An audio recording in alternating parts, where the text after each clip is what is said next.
สวัสดีครับมื้อนี้หมารวยพามาตามทางของแม่ติ๋มน้องสาวแม่ตุ๋ยนะครับคนฝันแม่นพี่น้องนะครับล่าสุดนี้ก็เพิ่งจะให้6261นะครับของลาวก่อนหน้านั้นมานะครับงวดนี้ให้มาแล้วนะครับ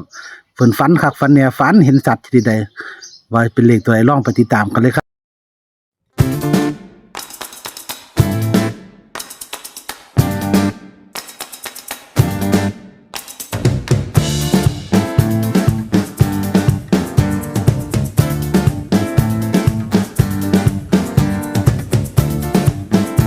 ตุ๋ยครับ สวัสดีค่ะ โอ้คือยิ้มแย้มแจ่มใสมาแต่เช้าเด้อมื้อนี้ เป็นหยังมีข่าวดีบ่ ข้าวดีเนาะที่ได้เลขตัวแม่นๆมาเนาะ เฮ้ยเราถึงใจ FC แท้บัดนี้ คิดว่าเพิ่นแม่นนะ FC ก็มีแต่บอกตามให้ตลอดเบิ่งในคอมเมนต์อยู่ ผู้ใด FC ก็บ่ฮู้เพิ่นซื้อเพิ่นแต่ว่าเพิ่นตาม บ่ ผู้ใดว่าสิแม่ติ๋ม ผู้ไปถามเลยผู้ใด แม่ติ๋ม FC คอมเมนต์มาตามแม่ติ๋มให้หน่อยเห็นหลาย ว่าสันเนี่ยเนาะ FC เพิ่นอยากให้ตาม น้องสาวแม่ติ๋มเนาะ ค่ะ ที่เพิ่นบอกรู้สึกว่าจะเป็นเลขอิหยังก็ฮะ เลขเล่าที่ผ่านมา เลขเล่าพันมาเพิ่นก็บอกเรื่องอันย่าเองก็ตาย พันยันยะนั่งตาย ขอหัก พ่อหักตายคักตายแน่เพิ่นว่า เพิ่นจะว่าบอกอัน61 62กันว่า เพิ่นเลยว่าอายุประมาณ61ย่าง62 เฮาบ่ได้เขียนลง เพิ่นก็บอกคำนั้นล่ะ เฮาก็เขียนแต่61เลยบ่ได้เนาะก็เขาเพิ่นคือเก่าเด้ เพิ่นก็ว่าเอาซ้ำนั้นพ่อเพิ่นบอกนะ แม่ เพิ่น น ว่า แล้วบาดนี้ก่อนหน้านั้นก็เป็นเลขนอนโรงพยาบาลเนาะ ที่ว่าเองก็ฮะ ไปนอนโรงพยาบาลนี่เตียงเตียง สิเสียงกระซิบ เตียงกระซิบเป็นไปนอนอยู่เตียงโรงพยาบาลมันเข้ามื้อนั้นก็เข้าลาวเนาะ เขารู้สึกว่าจะเป็นหยังฮะ เข้าลาว เขา ว่า สิหา ที่หาซุ่มไปเฝ้าอันญาตินํกันเพิ่นถือเป็นร้อยเพิ่นว่าเพิ่นสอนให้เขาฟังเขาเลยซื้อ แล้วก็ก่อนหน้านั้นไปอีก อ่า ก็ถือว่าอยู่เตียง89น่ะ แน่นบ่ แม่น เลยบอกกันข้างกันซื่อ อ่า ก็เลยถือ89อ อ่า อกโรงพยาบาลมาก็เลยมาบอกสู่เฮาฟังว่าอันคนห้องใส่หูอยู่โรงพยาบาล อ่า อัน452 อ่า ก็เลยออก45เป็น2งวดซ้อนแล้วเด้องวดว่าหันเป็นงวดที่3เด้ สามงวดแล้วเด้อเจ้าเพิ่นบอก สิเพิ่นบอกมาถึงนี่3งวดแล้ว สามงวดแล้ว แต่ว่างวดที่3นี่เฮาเขียนว่าเบิดเฮาเขียนไว้61 เป็นว่าย่าง62เนาะเพิ่นบอก เออ เพิ่นฝัน มันก็เลยออกอีกเป็น3งวดซ้อนแล้วเด้นี่ ที่เพิ่นเว้าเป็นแม่นอยู่นี่งวดหนึงกับ1เด้ทำได้บ่เฮาบ่ได้ลง จนโดนมันเฮาไปลง เพิ่น ที่เพิ่นบอกที่เจ้าฟังไหม เพิ่นขี่รถไกลไปเพิ่นว่าอย่าลืมเด้อ11ยามมื้อแลงมาเรียกเล่าออก11 โอ้ยคือได้มาแม่นน่ะเถิดน้องสาวเจ้าไง เพิ่นเว้ามาบัดใดก็ส่งแม่นอยู่เด้ เออ ฟังเบิ่งจัก ตามฟังเนาะแต่ว่าเฮาเพิ่งจะได้มาเป็นเรื่องเวลาให้พี่น้ บั อ ด ง นี้ไปเสียงซิมซี่ก็ยังแม่นอีกไหม ฮะ เสียงซิมซี่เพิ่นไปกฐินวัง ว่านก่อนน่ะ งวดวังไว้ๆนั่นแหม บ่78เนาะหั่นน่ะ 78 เพิ่นไปหยังก็ เพิ่นไปกฐินเพิ่นพากันไป เที่ยวผู้สิงห์ผู้หยังนี่เนาะเพิ่นว่างเพิ่นเลยพากันไป เลยไปเสียงซิมซี่ ซิมซี่อยู่ผู้สิงห์เพิ่นเลยว่าหันมันก็ซื้อมื้อนั้นค่อยซื้ออีกไปเขียนใส่กระดาษไปให้ลูกสาวซื้อ ลูกสาวไปซื้อให้ แล้วบ่ไปเพิ่นว่าได้78นี่ล่ะเฮ้ยยังนี่ล่ะ นี่ เพิ่นใหญ่นี่ เพิ่นมาบอกแกว่าเด้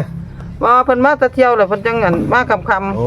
ๆบ่ได้ลงไปถามเพิ่นมาค่ำ คนหยังมาแม่นกวาดพะโล้ เพิ่น ถึ มาง ตอน เด็กลาว ค่ำๆนั่นล่ะเพิ่นมาเว้าโอ้หันมันไปซื้อก็จะถึงอีกเด้มัน อันนี้ย้อนเจ้ายิ้มย้อนอันนี้ว่าได้เลขมาให้พี่เนี่ยได้มาแล้ว ซ้ำซี่ซื้อก็ยังแม่นอยู่ เกินไปเด้อคน ได้ นี้เนาะ มาแล้วเบิ่ง FC เพิ่นก็บอกตามแม่ติ๋มให้หน่อยได้แล้วเด้อค่ะแต่ว่า ลงไปถามเพิ่นแล้วว่าหันที่แรกเพิ่นก็ว่ามักมีเก่าสอบไปสอบมาว่าฝันอยู่เด้ว่า เด้ เจ้าสิว่ามักเจ้ามักเอามาแต่ไสเอาว่า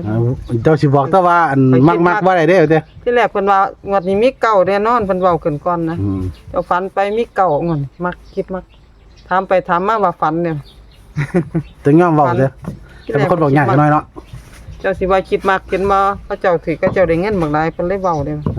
นี่ว่าก็ฝันอยู่ว่าก็เลยเว้าความฝันเว้าได้บ่ อ่ะเว้าเรื่องได้ละ3นาที ก็เลยฝัน2คืนต่อกันคืนที่แรกฝันเห็นปลาหลายเป็นปลาคอเพิ่นว่าหลายคักอีหลีเพิ่นว่า ไปใครอีหลี บัดมื้อคืนมาฝันอีกกบตัวบักใหญ่นั่งเฮ็ดตาเขาเมาอยู่ในหูเพิ่นว่าตัวใหญ่คักอีหลีเพิ่นว่าจนเต็มหู เด้ตาเขามองอยู่ในหู เขาเมาอยู่ในหูเพิ่นว่าเพิ่นก็เลยตีมาให้นั่นล่ะ ที่ตัวใดล่ะ เพิ่นว่าเป็น809แล้วก็89แล้ว09แค่นี้เด้อว่าผู้เพิ่นฝันเพิ่นตีให้ ผู้ตีให้ แม่น ผู้ไม่ติมเนี่ย แม่นเพิ่นว่า3ตัวแค่นี้ล่ะ แต่ว่าตะเกาเราก็ตีของเราแม่นอยู่เด้ อ่า แต่ แต่ขนาดเตียงต่ำมันคือมันก็ตี8 9ยังถืออยู่เนาะ เอาอยู่ไปอันอีหยังก็ห้อง8ห้อง9อีห เอ ยัง อโอ้เนาะงวดนี้เราบอกคักแล้วว่าติ เป็น มือแรกฝันเห็นปลาคอหลายๆเนาะ หลายคักเพิ่นว่า มือสองนี่ฝันเห็นกบยังฮู้ มันเคลื่อนฝันเห็นกบตัวใหญ่นางเฮ็ดตาเขาวเมาจนเต็มหูเพิ่นวาจังซี่ตัวใหญ่คักมีเก่าแท้งวดที่เพิ่นวาง เด้เพิ่นเลยตีให้ตัว809 แม่นได้ว่าเอา3ตัวมาจะใส่เอาค่อยฝันเห็นปลามันหลังจากนั่นไหม อืม ปลาหลายเพิ่นได้ ก็ ว่า เลย809 นั่นล่ะเพิ่นตีให้89 แล้วก็8909 เพิ่นว่า3ตัวแค่นั้นล่ะ อืม แล้วแต่สิเป็นตีเอาแต่ว่าค่อยบอก3ตัวเพิ่นวาจังซี่ ครับ ถักอยู่เด้เนาะ อ่า แต่ว่าหมอเลยตีซอยจังหน่อยเด้ออย่าด่าหมอเลยเด้อพี่น้องอีซี่ ปลาหลายสิตีเพิ่น หามักน้ำก็ต้องแล้วมักก็ต้องเอาบ่มักก็แล้วไปน้องหมอเลยตีเนาะ อ่า หมอเลยว่าปลาหลาย อ่า ปลามันหลายแต่ก็อยากเบิ้นเด้ เพิ่นว่าหลายนั่นน่ะ ธรรมดาปลาเฮาก็ตี8เนาะ อ่า 7ก็ได้ 6ก็ได้สิ 6นี่ปลาคอ ตีปลาคอ ปลาคอเขามักตี6 เพิ่นว่ามีแต่ปลาคอสอเพิ่นว่าปลาหยังปลาคอเพิ่น นั่นล่ะผู้มันตีเลขแม่นมันเคยบอกหมอเลยไว้ว่าปลาคอผมนี่ตี6เพิ่นว่า ตี ก็เลยซ้อมมันนำเพิ่นก็แม่นอีหลี แต่ว่าปลาก็มีแต่ตีแปด ตีบ่เป็น เห็นอันว่าที่น้องมูดโทกเวทในปลาคอน่ะมันออก68มันยังน่ะ61เนาะ61 นึง ล่ะมันก็ผมก็ตีว่าเป็น6เหมือนกับว่าปลาคอน่ะ ตี ก็เลยว่ามันแม่นของเพิ่นอยู่ก็เลยสังเกตมาหลายรอบแล้วก็เลยลงให้เป็น66 77 88เลยเลขเบิ้น เบิ่นให้ค่ะ หาพี่น้องมักเบิ้นเนาะ อ่า แต่ว่าผู้ใดมักนำแม่ติ๋มนี่อย่าไปเอาหยังหลาย อืม 809 89หลักก็09 มันตีให้ซ้ำนี่แหละ ครับนี่นำให้ตุ้ยโทษเลยครับ ผู้เพิ่นฝันเพิ่นก็ว่ามี3คู่แค่นี้ล่ะเพิ่น อืมตามนี้เด้อนะครับ เพิ่นก็เป็นคนอันนั้นอยู่ได้เนาะดวงเพิ่น เราเป็นคนมีวาสนาบุญหลาย สังเกตแล้วมีแต่ผู้ซอยเพิ่น อ่า ไปใช้มาใส่ก็มีแต่ผู้ซอยผู้ส่วนเนาะก็ถือว่าเราเป็นคนที่มีบุญคำพักอยู่ดอกสังเกตเบิ่งแล้ว อันว่าไปอันจับฉลากลอตเตอรี่ ไปเฮ็ดหยังก็ได้ คนอื่นอยากได้ก็บ่ได้มั้ยคนหลายๆคนก็ได้ แต่ว่าเดี๋ยวลองมีผู้ส่วนกลางโลด แม่น นะครับเป็นเรื่องแปลกอยู่เอาแต่เป็นบุญวาสนาของเพิ่นเนาะ เพิ่นก็สำบายเนาะเพิ่นบ่ได้เฮ็ดหยังนี่ บ่ได้ลำบากขึ้นแม่ตุ้ยเด้ ไอ้กับน้องกันก็จริงอยู่แต่บ่คือกันเนาะ เพิ่นสำบายเพิ่นแบบบ่แม่นคนเวียกนะเพิ่นคนสบายมา ครับเอาเพิ่นให้มานะครับเพิ่นตีให้แล้วเด้อนะครับ2ฝันเพิ่นตีให้ร่วมกันเลยเป็น809 อ่า เพิ่นก็เลยตี89กับ09ให้ซ้ำนี่ล่ะเพิ่นว่าเมื่อคืนน่ะฝันเห็นกบเป็นหูตาเหลี่ยมบักเมากบนี่เต็มหูเลย เป็นตัวใหญ่ค่ะ ก้อนหน้านั้นมื้อนึงเพิ่นก็ฝันว่าปลาคอหลายนะครับก็เลยตีประมาณนี้ล่ะตีตัวเพิ่นเองตีเลยนะ809 8909มองเลยว่าปลาหลายขออนุญาตตีซอยเนี่ยเป็น667788เนาะปลาคอบางคนก็ตีว่า6ปลาคอมันก็มีเจ็ดก็ตี77ก็ได้ตี88ก็ได้เนาะสำหรับสายเบิ่นเด้อนะครับมักนำบ่เลยต้องเอามามักกันแล้วไปเอาน้ำแม่ติมกับพ่อก็ได้คือกันเนาะโอ้ยคนเดียวมาฝันแม่น เป็นฟันนั่นสิ เที่ยงยังเขาเล่าเลยแม่ เซ็งเซ็กซี่ไปเมื่อวาน อุ้ยเงือดเงือด ว่าไปอันจับฉลากลอตเตอรี่คนเป็นหมื่นเป็นแสนก็ได้ผู้ เด้ เดียวเพิ่นได้ บอกไงเราไปแข่งยังเราได้เบิดรถ เพิ่นได้ แม่นบ่ คนอื่นเขาอยากได้ว่าซั่นแต่ว่าเขาบ่ได้แต่ว่าเพิ่นได้ เป็นโรงงานโรงเงินเป็นยกท่อกันก็ได้ในรางวัลใหญ่ไปบายได้รถ แม่น เป็นคนที่มีบุญวาสนาเติมเนาะเอาพระดาเฮ็ดบุญสากลมาดีซานนี่เฮาก็แอมแปมนำเพิ่นพี่น้องว่าแต่ว่าเพิ่นแบ่งปันเฮาเนาะให้เอฟซีมีโชคก็ซอยเหลือเพิ่นก็สิบ่แพงดอก เพิ่น แต่ว่าตัวหลัก แต่ว่าตัวเพิ่นนี่ก็เป็นต้องเกียรติคนบ่ยาก ขนาดน้องไปสอนเขาเตี้ยสิได้เนาะแต่มีแต่ว่ามักไปซื้อบ่ยอมบอกความฝัน ที่แรกก็ว่ามีเก่าแท้เก่า แต่ว่า ค่อยมัก ก็มี FC เนาะผู้เพิ่นโชคดีเนาะเพิ่นก็ฝากเงินฝากกันคะแนนมาให้เนาะ ค่ะ สิซื้อไปส่งหน่อยบ่ ค่ะไปส่งแล้วได้ความฝันมานี่นะ เลยได้ความฝันมาหั่นบ่ ได้ไปสอน นะครับไปแบ่งปันแล้วเด้อครับมารวยไปให้แล้วเด้อนะครับ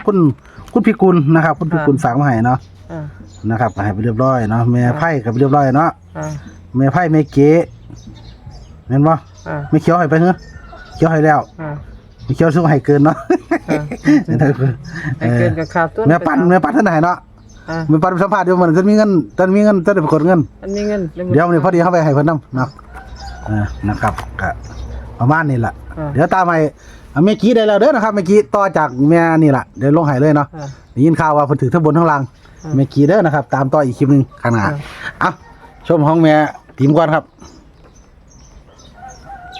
ของแม่ทีมเด้อนะครับเพิ่นฝันหักฝันเนี่ยฝัน2ขึ้นซ้อนกันเนาะขึ้นแรกฝันว่าเห็นปลาคอหลายนะครับขึ้นที่2มาฝันว่าเห็นกบอยู่ในหูตามึนโมโกกอยู่ตาเหลี่ยมมองๆอยู่เต้ ตัวใหญ่ค่ะ เตรียมหูว่าซั่นนะครับ เพิ่นโตเจ้าของเขาฝันตีมา809 89กับ09ซ้ำนี้นะครับมาเลยว่าปลาหลายคักนี่ก็เลยตีเป็นเลขเบิ้ลซอยนะเป็น667788 66ว่าจะใส่เด้บางอาจารย์คนตีแม่นเพิ่นเคยสอนผมว่าประกอบเป็น6ก็เลยสังเกตว่าแม่นความเพิ่นว่าอยู่ก็เลยตี667788เนาะก็ตามนี้เด้อนะครับขอให้โชคให้มันนำแม่ติ๋มในวันนี้รวยๆสุขสุขคนสวัสดีครับ อ่า